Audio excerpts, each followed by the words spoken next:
The Art of Leadership Network.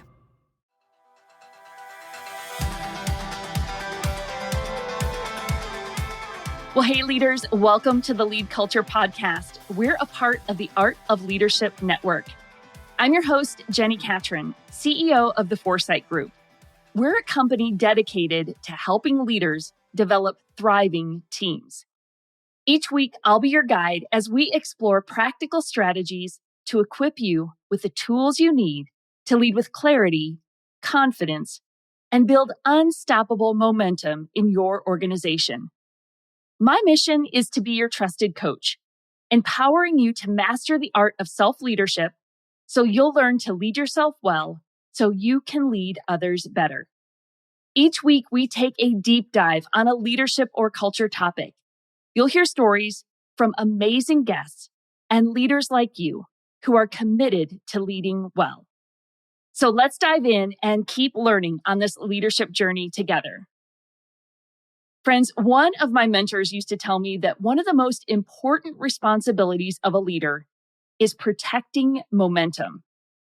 And that's never more true than when it comes to culture. That brings us to the commit phase of our lead culture framework. And this phase isn't about starting something new. It's really about staying the course. It's about returning to the work you've already done, holding yourself and your team accountable to it, and protecting the momentum you've worked so hard to build. Culture will drift if we don't revisit it. And that drift shows up in subtle ways. Values get fuzzy, behaviors slip, or the same issues start to creep back in. Commitment is about catching that early and realigning and making sure your culture framework doesn't live in some binder somewhere on a shelf, but continues to shape your team's everyday reality. My guests today are Barry Jones and Camille Holland from Irving Bible Church, and they've been leading through the lead culture framework for the past really over 2 years. They've learned how to revisit the framework regularly, keeping their values fresh and protecting momentum through seasons of transition and change. And today they're going to give us a real look at what it takes to stay committed when the initial excitement of all the culture work begins to fade. So, friends, before we get too far in, I'd love for our listeners to get to know you guys. So will each of you introduce yourself, tell us your role at Irving Bible, and also the part that you played as a culture champion in the organization. So, Barry, let's start with you. Absolutely. So great to be on the show. I have been the senior pastor at Irving Bible Church for the last 6 years. IBC has actually been my family's church home for 25 years. That's amazing. Then about 17 years ago, I joined the preaching team. I was a seminary professor at the time and then shifted 6 years ago into the role as senior pastor. And when we began doing this culture work, I was the representative from our senior leadership team when we put together the culture team and started working really closely with Camille on this work. Feel like it was really important to demonstrate the commitment that we're going to do this work by me, the senior pastor, being in the room, working alongside the rest of the culture team.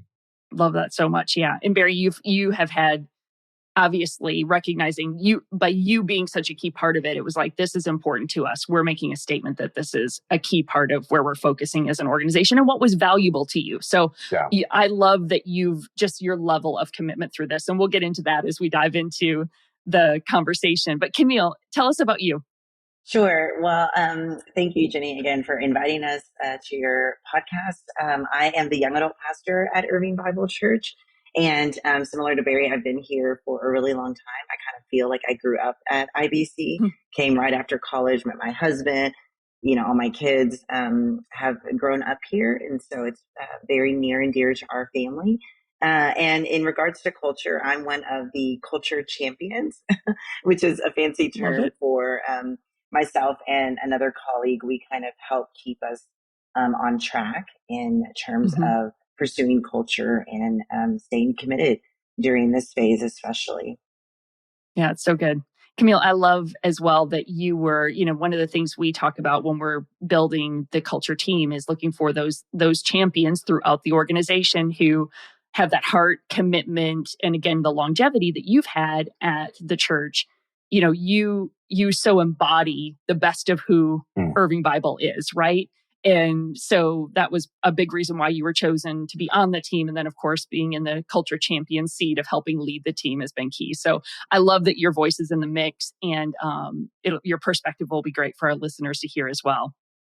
So for those of you listening, let me give you some background. I had the privilege of walking alongside the team at Irving Bible for the past couple of years. Their team reached out, said, hey, it's time to focus on culture work.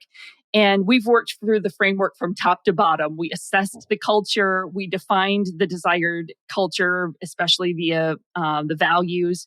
We built practices and rhythms that helped it become a part of the daily life, equipped the leaders. And then this final phase of the framework where we're going to kind of focus today, I want people to hear a little bit more of the story and the journey, but I want to zero in today on the commit phase, because that's the part I have so appreciated about working with you guys is you knew that when we got done with the initial engagement, you guys were like, we got to stay after it. Yeah. And I don't know if that was because I was bossy big sister or because y'all knew. No, it was because you all knew the importance of it. You recognized this isn't something that we just do and then move on to the next big initiative. This is really core to being able to actually live out the mission in a meaningful way. And so that commit phase is really about protecting the momentum that you've created. And you guys worked so incredibly hard to really assess and define and build. And so then it became critical to say, we don't want to lose this work. Because here's the thing, culture isn't something you do once and you move on. It's something you have to keep coming back to, revisiting and recommitting to if you want it to last. So Barry, maybe let's start with you. Give us a bit of context for what you were noticing in the culture that prompted you to kind of dive into the culture work to begin with. Yeah, we reached out to you guys 2 years ago this fall after we had come off of a season of about probably 12 to 18 months of a number of really significant staff departures. Sure. The number of them within a short duration of time, and really influential members of our team.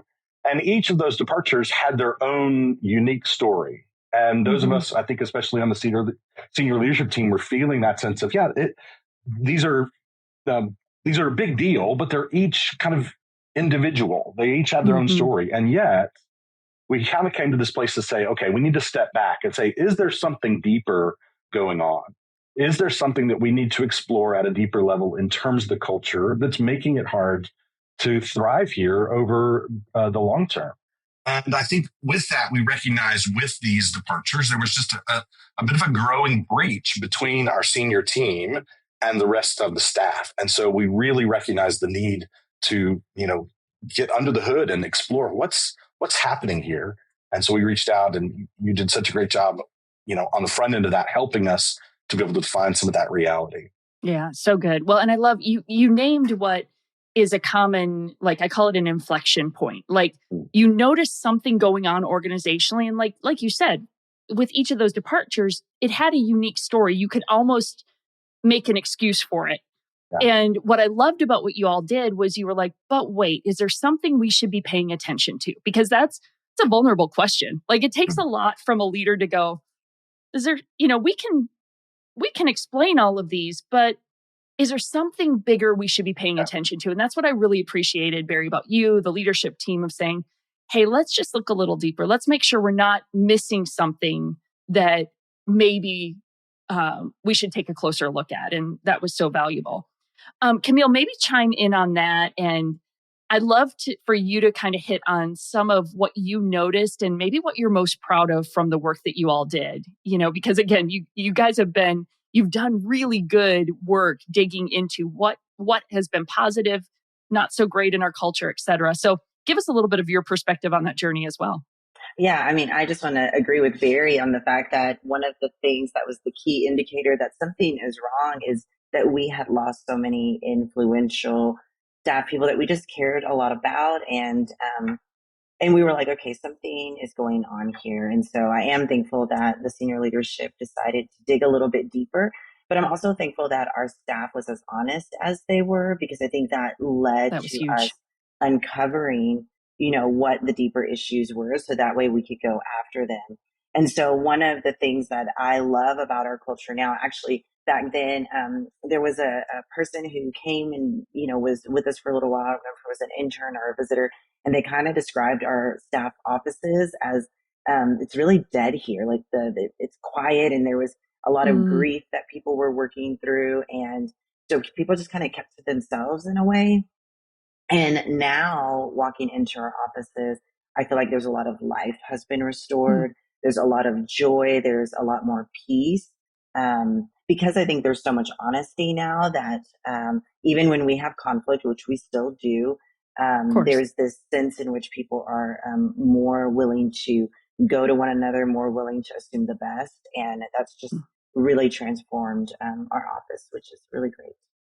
It was fun. Last time I was with you guys, which I think was this past spring, I walked into the office and you could just feel it, like the energy, the buzz, people want to be there, and they and what's interesting, y'all can correct me if I'm wrong, but even when we started the work a couple years ago, there was a deep love for each other. Like you guys were well connected as a team, but there were just some stuff under the water, so to speak, that just needed to, we needed to pull forward and we needed to work through. And the hardest part for leaders is the culture feels different at different parts of the organization. So it took that honest reflection and the staff's honesty to help just surface everything that people were experiencing from different sides for us to go, okay, here are the places that maybe need a little attention and need a little focus. And it has been fun to see just that journey. Barry, what would you add to that too? Yeah, I know you're super proud of where y'all are. When I think back to the initial assessment that we did with you, one of the things that came very clearly through that data was just how much there's that sense of relational connection within our staff. I mean, the team, they love each other. And I think that was part of what was really hard, really painful about these departures. It's these are people that we care so deeply about, and they're not with us anymore. And so how do we think about that? How do we deal with that? And I think that's a big part of one of the core issues that we identified at the beginning of this process, which was the issue of trust. And there was multiple layers of that. There was a trust gap, I think, between the staff and our senior leadership team. There was also some issues around trust. We talked about kind of the meetings after the meetings, a little bit of an issue around gossip. And it's so, when you ask me about, most proud of, when you were with us, Jenni, kind of 18 months into this process, we did an all-day session with you with the culture team. And I got to the end of the day and made this observation that the word that wasn't said all day long was the word trust. And that's not because we've, checked that box, we mission accomplished, but it was just an indication by really going after some other really core issues and really seeing, demonstrating the commitment to do this work. I think a lot of that trust has been rebuilt over the course of the time that we've been engaged in this process. And boy, that's not something that's easy to rebuild, right? It's something that takes so long to build and it can be lost so quickly. And so being a really meaningful movement around trust has been a huge part of the work we've done. Yeah, and you guys have done, again, you've heard me use this phrase over and over, the patience and persistence, right, of this work. But the beauty is seeing the result of that, because you're right. It was trust was a core issue, but it's that's a fuzzy one to try to tackle. Yeah. And by addressing a lot of the other things that, those that are familiar with the culture hierarchy of needs, we talk about basic needs that employees have that are trust builders, organizational clarity things that are trust builders. And, a lot of the seemingly simple things we need to do in organizational life actually build trust and create that credibility and bridge some of that.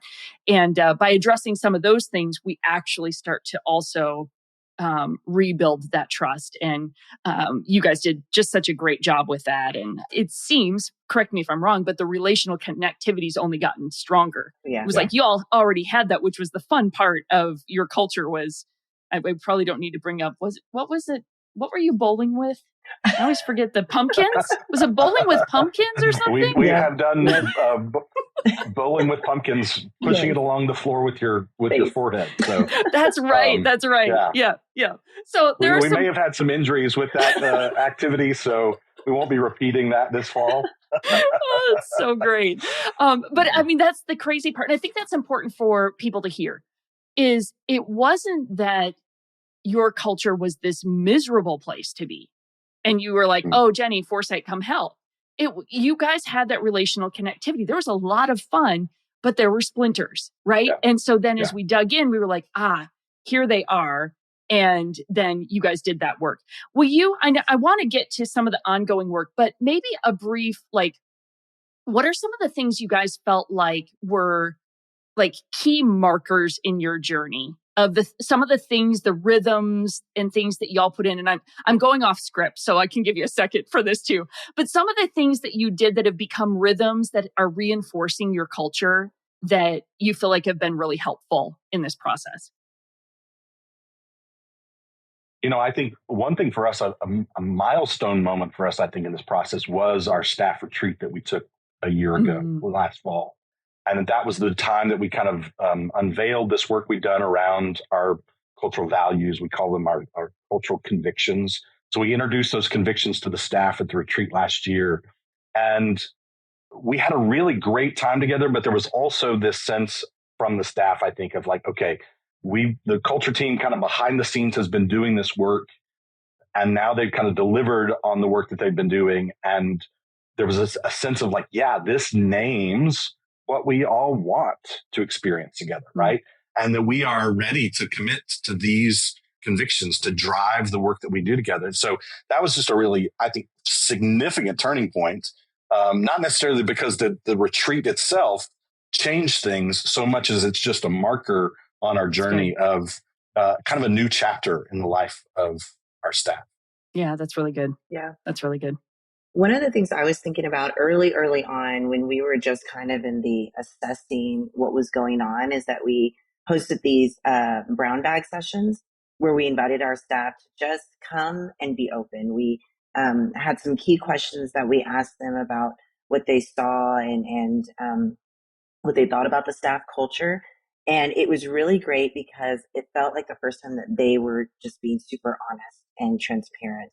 I overused this illustration of pulling everything out of the closet, and because we encourage them, hey, if we leave something behind, that's just going to be something we have to deal with later. So let's just pull everything out. So even the things that you're like, maybe this doesn't matter, it matters, and let's put it down. And I think that was a trust building exercise for us with our staff of like, we want to hear what you have to say and it matters. And I think that was an important step just early on that we took of rebuilding trust. Yeah, that was so good. I love that analogy too of like, and you set the space for that. I think you and the team were really intentional about making it. They believed that you wanted to hear it, and some of that is how you guys carried yourself as leaders and your emotional intelligence to recognize we got to protect from being too defensive or whatever the case might be, but. You guys really were demonstrating, well, we do want to hear what's true, even if we might not necessarily love it, agree with it, like whatever the case might be, but we really do want to hear. And those brown bags, I mean, that's such a fun part of, we did the survey like that we do with a lot of our clients, but then we said, we need to know more. And so then let's get teams together in smaller groups and just give them an opportunity to share. And I think from my seat looking in, I think what you communicated by hosting those was we are actually listening, right? Yeah. Like we are actually, I can't tell you the number of times that we'll do a survey with an organization and the staff will be like, we've done these before. I don't know if they really pay any attention to this, and I think you guys really, I think it got the attention of the team to go, oh, they actually read the survey. Well, first point. Now they're saying, hey, come and tell us more. And again, that was super vulnerable for you guys as leaders to open that up and, and be willing to hear. But I think to your point, Camille, it was very trust building because it was the recognition of, oh, they're actually listening and they want to hear everything. And then from there, we're going to take some next steps. Super powerful. I'm going to skim over this, but you guys can add some stuff in because I want to get to some of the ongoing work you're doing now. But, you guys went through the assess phase. we defined, and I love this, Barry, you mentioned this, but I want to highlight it, the cultural convictions that in our language, we say values. But what I loved about the work was you guys use cultural convictions because that was language that made sense in your culture, which is so good, right? Like we're always careful. We have a framework that has language because you have to have language, but you want to adopt it and make it be meaningful. And even in that, I think you guys wordsmithed it some to like workshop, what do we really want to call these so that they feel congruent to who we are? And so did all of that definition work, built the plan for how are we reinforcing this at every step of employee journey, from how we interview and hire to onboarding to performance reviews, our meeting rhythms, our all staffs. Like you guys looked at all of those parts of, just your organizational rhythms and said, where do these things show up? So we're skimming over that, and there's a whole lot of work that went into that. Sure. Is anything you guys want to add to that or highlights from that before we talk about the commitment phase? Nothing other than just to underscore something that you said there in terms of our work with Foresight. But I love the fact that you have these kind of, the insights that you lay out through your process, and yet really were able to contextualize those for IBC. And so that's, I think, really important that this language was language that, really did speak to what it is that we aspire to experience together with our culture. Yeah. So good. Okay. So I want to look at the commit phase. And one of the things I talk about in the book is Leonardo da Vinci. So I'm a little bit of a Leonardo da Vinci freak because he's just such an interesting character. But he talks about momentum like a tightly wound spring, and that it's full of energy at first, like, that you've tightly wind that spring and it's like ready to explode. But over time, it unwinds, right? Over time, it kind of slows down. You can think of even like a top, when a spinning top, it's like it's spinning fast and it slowly, it gets slower over time. And so culture momentum tends to work that same way. Like we get off with a really strong start. We commit to, we get started with the work. We launch the cultural convictions. We create alignment. We do all the things. And then, you guys are in church work. It's like Sunday's coming every week. The crazy whirlwind of all the activity that it takes to just do what you do every week can easily take over. And like you've done such great initial work on culture, but it can begin to slow down if you don't really stay after it and commit to the ongoing work. So when you guys think of like over the past couple of years, have you seen places where you felt that momentum slowing down? And then how have you responded to that? Yeah, I mentioned before about, I feel like a kind of a high mark for us was last fall and our staff retreat. I think when we came into the new year this year, there was a little bit of a sense of like, okay, and we left that behind now, right? We did all this work. We were talking about it all the time. And then is this going to continue, right? Are they going to continue to do the work to get better? Or is it a little bit of mission accomplished, move on to the next thing? And so that's a big part of what I think our both senior team and culture team talked a lot about, is like, how do we demonstrate that we're still as committed to doing this work, improving our culture as we've ever been? Like, this is not something that we've checked off and said, okay, we're done with that now, but how do we keep this momentum moving forward? And so a big part of that for us, I think, was the discussion just around how do we demonstrate that we are committed to doing this work? What can we deliver that can show we're still in this? We're still going to continue pursuing strengthening the culture. That's good. I honestly would agree with that, Barry. I was thinking about the same thing, that we had been in crisis mode for that first year, head down, really trying to figure things out. And then we had this retreat, which was really beautiful and healing. And a couple months later, it was like we took this big sigh. And then for myself, I just stepped into the role as culture champion, and I started to feel a bit lost. Like, okay, we're not in crisis mode anymore. What do we do now? Like, how do we continue? Because we knew we needed to continue the work. We knew we couldn't just say, okay, well, that was great, and now we're done. But there was this little period of maybe disorientation where it was like, okay, we're not in crisis mode. Now we've got to figure out how to keep moving forward in this commit phase. And for me, it was, Christy and I had a conversation with SLT where we were trying to recalibrate for the future and figure out what to do to keep that momentum going. So good. Some of the things I observed from my seat working with you all, and to be clear, like the first year I was very involved and, was with you guys at least quarterly and that's, normal rhythm. And then the second year it was a lighter touch, did calls with the team like quarterly, I think is what we did. And which is good because you guys were taking ownership and you'd taken ownership all the way through. But you were, Camille, in the culture champion seat, you were feeling that, okay, how do I lead this? Like what do I do with this thing? But I think a couple things that I noticed is you did stay committed to having the culture team. So when I'm working with you, bossy big sister just makes you build the culture team. You guys kept that team going and you gave people an off ramp. Like if they, if their world was busy and it wasn't the best fit for them, well, of course, because this is kind of above and beyond normal responsibilities. But you kept that team going. So you had a team of people that are looking at it regularly of going, hey, what do we need to keep a pulse on? What are we noticing? Just their antennas up for it. So I think that was big.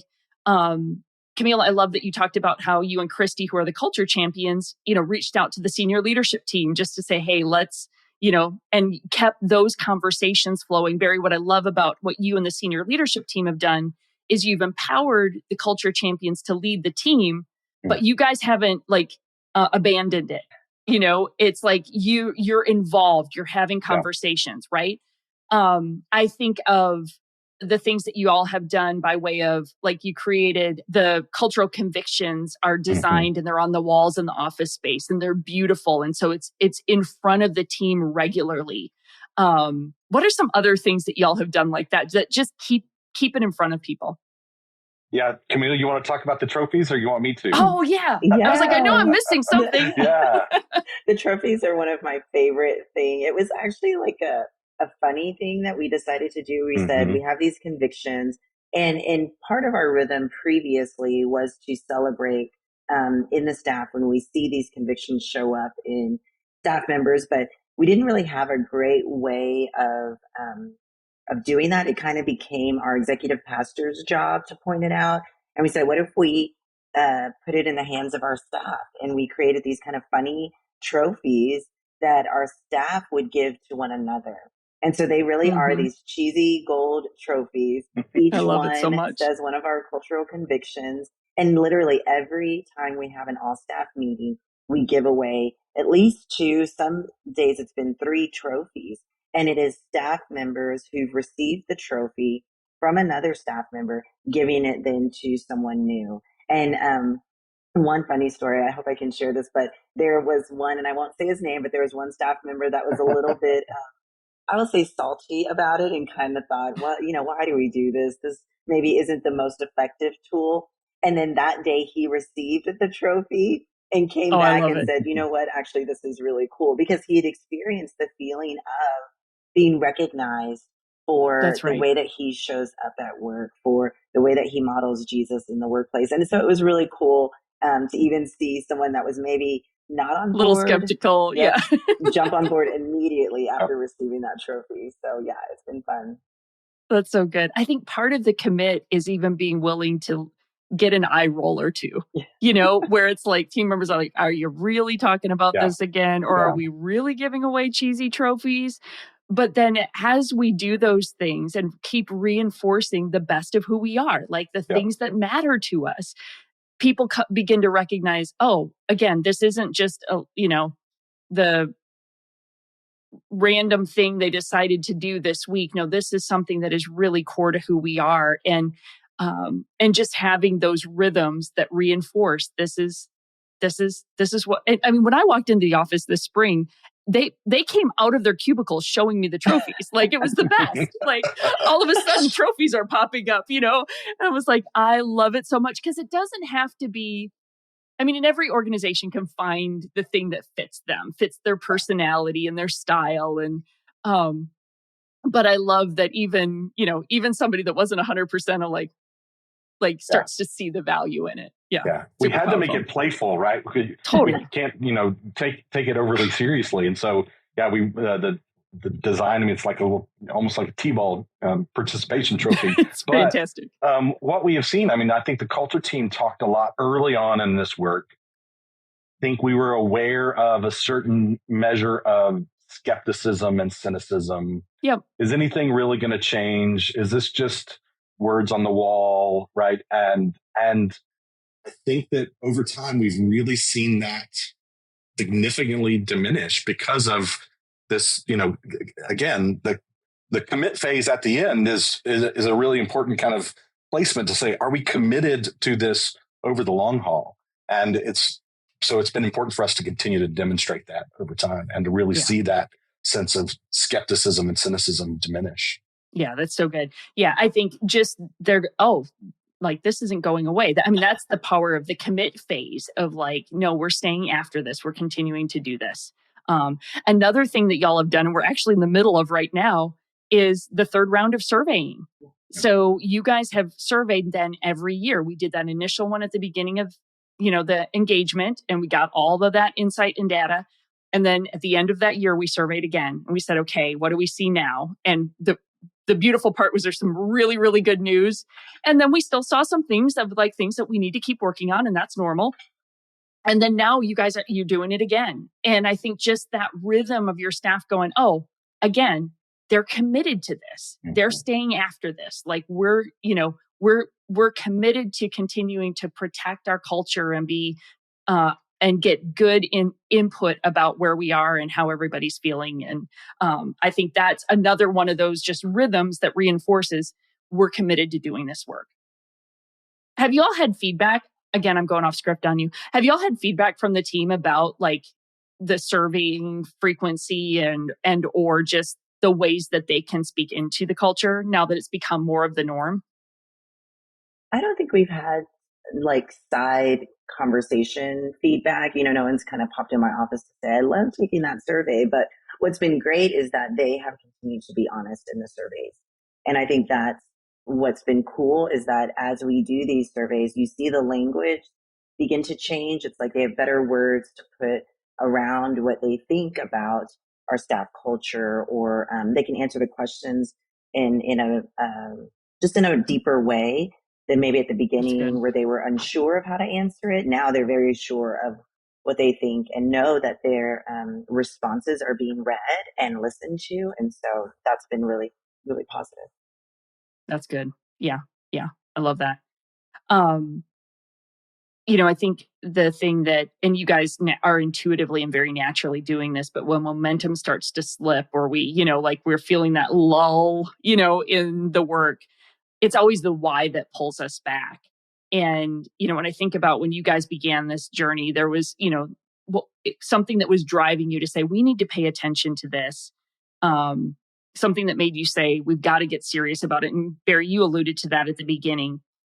How do you keep that front and center for you? That's probably a great question for you, Barry, and the senior leadership team of how do you keep that front and center and not oh, that's in the past, it's over, but keep that why motivating you?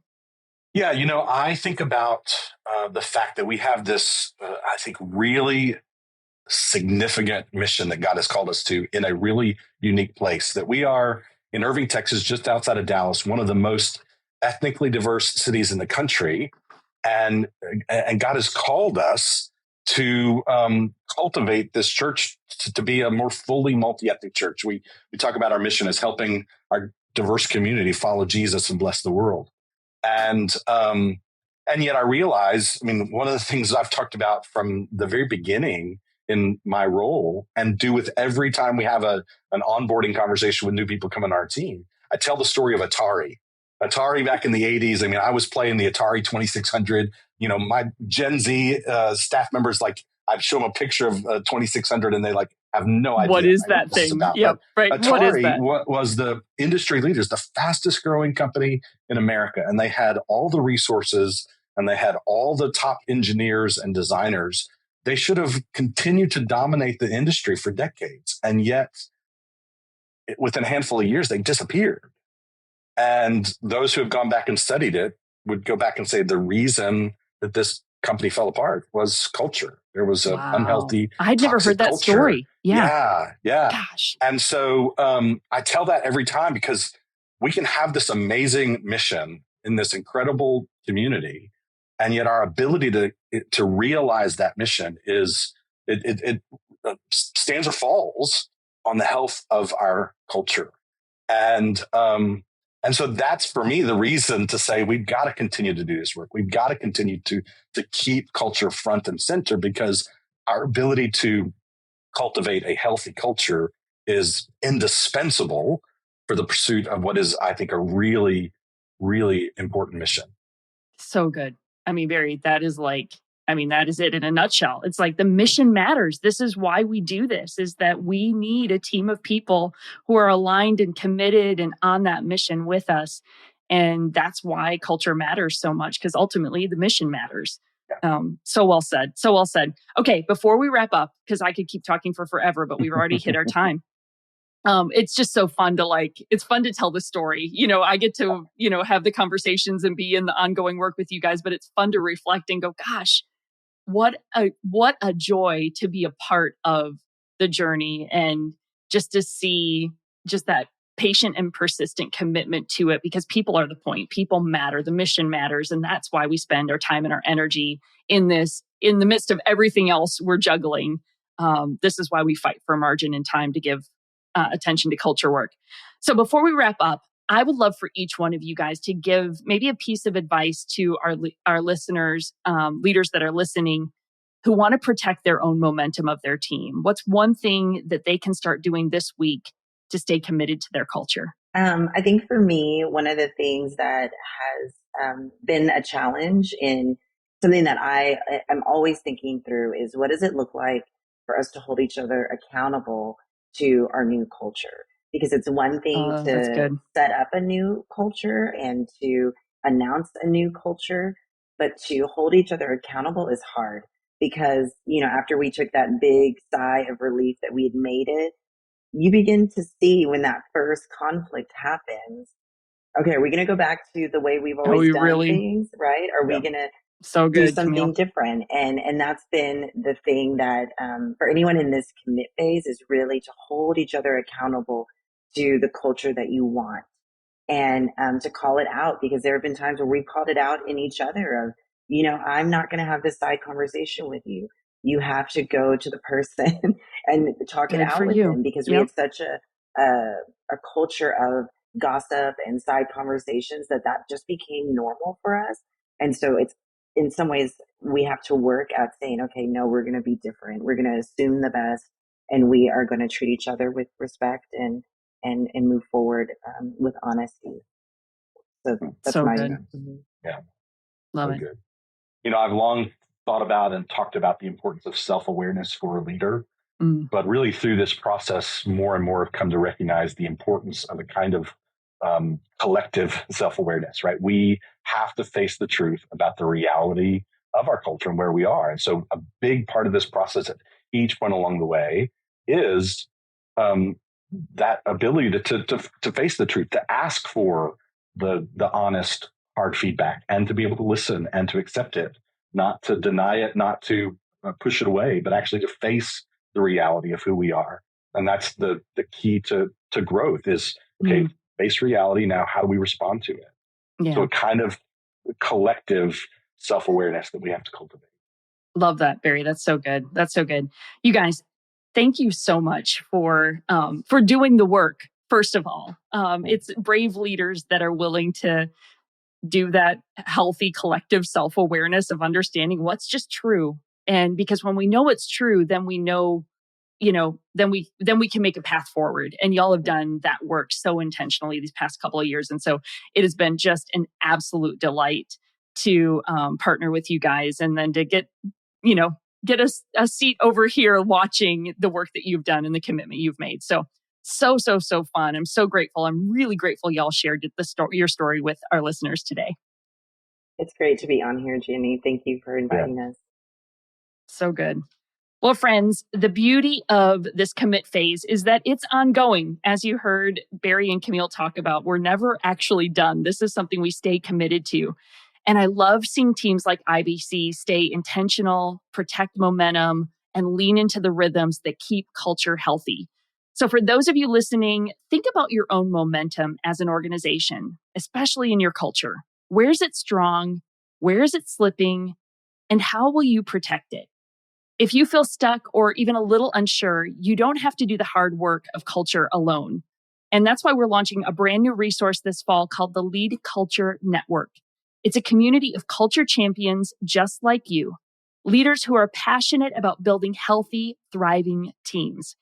Inside the network, you'll gain access to the full Lead Culture framework and resources, practical tools, live training, and a community of leaders who are committed to building thriving and unstoppable teams. It is everything you need to champion culture in your organization. We're opening the doors in Q4, and you can get on the waiting list right now. So just check the link in the show notes and join us when the network launches.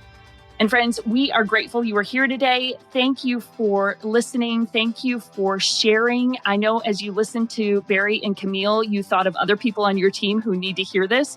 So be sure you share this episode with friends and leave us a rating or review so that we can keep sharing the great work of great leaders with you. Keep leading well, friends.